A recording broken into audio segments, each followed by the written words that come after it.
देश विदेश की सच्ची खबर सच के साथ। आप देख रहे हैं नेशनल इंडिया न्यूज।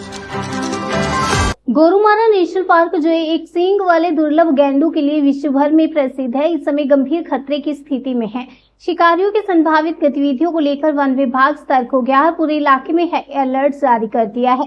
ये कदम उस समय उठाया गया जब असम के कांचीरंगा नेशनल पार्क में एक मुठभेड़ के दौरान वन अधिकारियों से भिड़ंत में एक शिकारी मारा गया और उसके पास से अवैध हथियार बरामद हुए। सूत्रों के मुताबिक असम में शिकारी विफल होने के बाद अब वे गोरुमारा या जल्दापारा जैसे क्षेत्रों को निशाना बना सकते हैं। गोरुमारा के डीएफओ द्विज प्रतिम सेन ने क्या कहा, आइए सुनते हैं।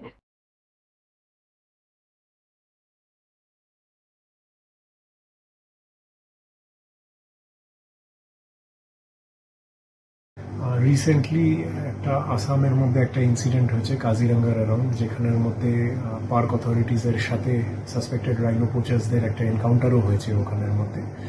তো এই পরিপ্রেক্ষিতে আরও অনেকগুলো ইন্টেলিজেন্স ইনপুটস আছে আমাদের কাছে। তো এটার পরিপ্রেক্ষিতে আমরা আমাদের প্রোটেকশনটাকে বুস্ট করে দিয়েছি এরিয়াটার মধ্যে। এটা পুলিশ অ্যাডমিনিস্ট্রেশনের সাথে যৌথভাবে হচ্ছে এই লং রেঞ্জ পেট্রোলিংটা। কোন কোন জায়গায় কিভাবে করছেন, তাদের সহযোগিতা শুধু কি ফরেস্ট থাকছে? এটা ফরেস্টের ফোর্স বাদ দিয়ে পুলিশ ফোর্সও থাকছে এখানের মধ্যে। আর পুরো সারাউন্ডিং দ্য ন্যাশনাল পার্কের বাউন্ডারির অ্যালং যে forest villages, fringe forest villages, market areas, আরও যে পাবলিক এরিয়াস, এই জায়গাগুলোর মধ্যে মুভমেন্ট করা হচ্ছে যাতে সার্ভেলেন্স থাকে, ইন্টেলিজেন্স গ্যাদারিং হয়, আর পাবলিক আউটরিচ আর পাবলিক রিলেশনশিপ বিল্ডিং হয়। কারণ আলটিমেটলি পাবলিকই হচ্ছে আমাদের সব থেকে বড় অ্যাসেট। আর কারণ লোকাল ট্র্যাকার্স, লোকাল লিঙ্কম্যানরা যদি গাইডেন্স না দেন, তাহলে কোনো সাসপেক্টেড পোচার বাইরে থেকে এসে, কোনো শুটার এসে এখানে পোচিং করতে পারবে না। এই কন্টেস্ট কোন অ্যাসপেক্টে করছেন বা কেনই করছেন, ভাবছেন কেন যে এরকম হতে পারে? কারণ আমাদের কাছে অনেকগুলো কনফিডেন্সিয়াল সোর্সেসের মধ্যে এরকম ইন্ডিকেশন আছে যে রাইনো পোচিং এর পসিবিলিটি শুধু গরুমারা বলে নয়, এই পুরো ল্যান্ডস্কেপটার মধ্যে রয়েছে।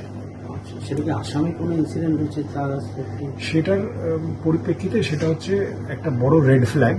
তার আগের থেকে ইন্ডিকেশন ছিল, বাট এটা ডাইরেক্টলি যখন হচ্ছে তার মানে পোচারদের সাথে কনফ্রন্টেশন পর্যন্ত হওয়া শুরু হয়ে গেছে। আর পোচাররা খুব ডিসক্রিটভাবে আসছে না, অনেক অ্যাগ্রেসিভলি অ্যাপ্রোচ করছে, ডাইরেক্টলি এঙ্গেজ করছে সিকিউরিটি ফোর্সেসদের। তো এটা একটা কজ ফর কনসার্ন। তো এই জন্য আমরা একটা প্রিএমটিভ মেজার নিচ্ছি। এটা এখন আগামী 7 থেকে 10 দিন মতো চলবে, যাতে এরিয়াটা স্যানিটাইজ হয়ে যায়। আর ওর ফরওয়ার্ড আমরা আবার পাবলিক রিলেশনশিপ, পাবলিক আউটরিচের অ্যাক্টিভিটিসগুলোকে কন্টিনিউ করব।